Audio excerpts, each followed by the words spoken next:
ദൈവം തൻ്റെ വിശുദ്ധന്മാരെ അല്ലെങ്കിൽ ദൈവം തൻ്റെ പുരോഹിതന്മാരെ അണിയിച്ച് ഒരുക്കുന്നത് എങ്ങനെയാണെന്ന് നമുക്ക് നോക്കാം. യെശയ്യാപ്രവചനം 61 അധ്യായത്തിൻ്റെ 10 വചനം നമ്മൾ വായിക്കുമ്പോൾ അവിടെ നമുക്ക് കാണുന്നത്, ഞാൻ യഹോവയിൽ ഏറ്റവും ആനന്ദിക്കും, എൻ്റെ എൻ്റെ ദൈവത്തിൽ ഘോഷിച്ചുല്ലസിക്കും. മണവാളൻ തലപ്പാവ് അണിയുന്നത് പോലെയും മണവാട്ടി ആഭരണങ്ങളാൽ തന്നെത്താൻ അലങ്കരിക്കുന്നത് പോലെയും അവൻ എന്നെ രക്ഷാവസ്ത്രം ധരിപ്പിച്ചു, നീതി എന്ന അങ്കി ഇടുവിച്ചിരിക്കുന്നു.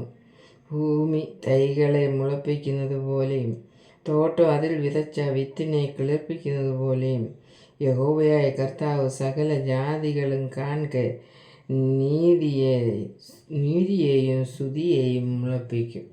അപ്പം നമ്മൾ കഴിഞ്ഞ ദിവസം 61 അധ്യായത്തിൻ്റെ 1 മുതൽ താഴോട്ട് വായിച്ചപ്പോൾ അവിടെ നമ്മൾ കണ്ടു പുരോഹിതന്മാരാരാണ് എന്ന് നമ്മൾ കണ്ടു.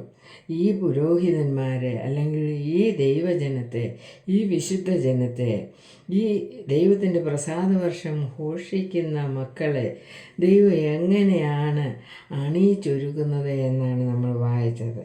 മണവാളൻ തലപ്പാവ് അണിയുന്നത് പോലെയും മണവാട്ടി ആഭരണങ്ങളാൽ തന്നെത്താൻ അലങ്കരിക്കുന്നത് പോലെയും അവൻ നമ്മെ ഓരോരുത്തരെയും രക്ഷാവസ്ത്രം ധരിപ്പിക്കും, നീതി എന്ന അങ്കി ഇടുവിച്ചു തരും എന്ന ദൈവവചനത്തിൽ നമുക്ക് കാണുന്നു. അപ്പോൾ ദൈവത്തിൻ്റെ ഹിതപ്രകാരം നാം ജീവിച്ചാൽ തീർച്ചയായിട്ടും ഒരണിഞ്ഞ് ഒരുക്കി വിടുന്ന ഒരനുഭവം നമ്മുടെ ജീവിതത്തിൽ ഉണ്ടാകും.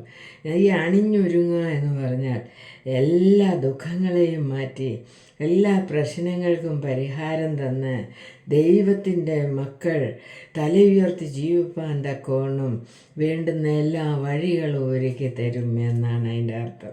ഈ ഭൂമിയിലും ദൂതന്മാരുടെ മുമ്പിലും ഈ ലോകത്തിലെ മനുഷ്യരുടെ മുമ്പിലും തല ഉയർത്തി ജീവിപ്പാൻ തക്കവണ്ണം ദൈവം തൻ്റെ ജനത്തെ, തൻ്റെ മക്കളെ ഒരുക്കും. അതിനായിട്ട് നമുക്ക് വിശുദ്ധി പ്രാപിക്കാം, പുരോഹിതവർഗമാകാം. ദൈവം നമ്മെ പരിശുദ്ധാത്മാവ് മൂലം സഹായിക്കുമാറാകട്ടെ. ആമേൻ.